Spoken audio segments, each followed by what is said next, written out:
முருகன் திருவிழால் கதிர்வேல் ஜோதிடம் சார்பாக குருப்பெயர்ச்சி பலன் சொல்லி வருகிறோம். அந்த விதத்தில் இப்போதைக்கு கும்பராசி அன்பர்களே, இதுவரைக்கும் மிதனத்தில் 5ஆம் இடத்தில் குரு நின்று கொண்டு உங்கள் ராசியை பார்வையிட்டு கொண்டிருந்தால் 7.5 சனி இன்னும் உங்களுக்கு முடியவில்லை. இருந்தாலும் குரு பார்வையால் ஓரளவுக்கு சமாளித்து கொண்டிருந்தீர்கள். நாளைய தினம் மே 26 அன்று குரு பகவான் 6ஆம் இடாகிய கடகத்தில் உச்சமடைய போகிறார்.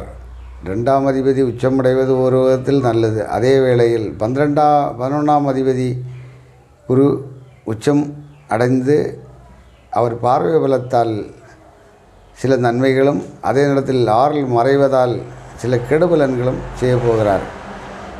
கும்பராசிக்கு இப்போது ஜென்மத்தில் இருக்கும் ராகுவை இதுவரைக்கும் குரு பார்த்து கொண்டு சில ராகுவை கொஞ்சம் கட்டுப்படுத்தி உங்களுக்கு யோக பலன்களை செய்து கொண்டிருந்தார்.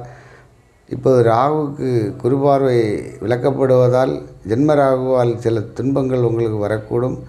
எனவே அறிமுகம் இல்லாதவர்களிடம் பண பரிமாற்றம் செய்வதை தவிர்க்க வேண்டும். சில நபரால் ஏமாற்றப்படுவதற்கு அதிக வாய்ப்புண்டு.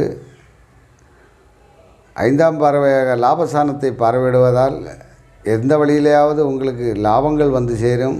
உடல் நலனில் அக்கறை தேவை. 9ஆம் பார்வையாக 7ஆம் பார்வையாக 12ஆம் இடத்தை பார்வையிடுவதால் திடீர் செலவுகள், திடீர் விரயங்கள் கும்பராசிக்கு வரக்கூடும். அதே நேரத்தில் 9ஆம் பார்வையாக 2ஆம் இடத்தை பார்வையிடுவதால் ஓரளவுக்கு தனவரவும், குடும்பத்தில் குளறுபடி இருந்தாலும் அதை நிவர்த்தி செய்யலாம். ஏற்கனவே 2ஆம் இடத்தில் சனி இருப்பதால் வாக்குஸ்தானம் கொஞ்சம் குளறுபடியாக இருக்கிறது. அந்த இடத்தை குரு பார்வையிடுவதால் ஓரளவுக்கு நிவர்த்தி ஆகலாம். ஜென்ம ராகுவாலும் 7ற்கு கேதுவாலும் சில துன்பங்கள் வரக்கூடும். எனவே இந்த ஓராண்டு காலம் இறை வழிபாட்டால் நீங்கள் நிவர்த்தி செய்ய வேண்டும். குரு 6ஆம் இடத்தில் மறைவது அவ்வளோ சிறப்பில்லை.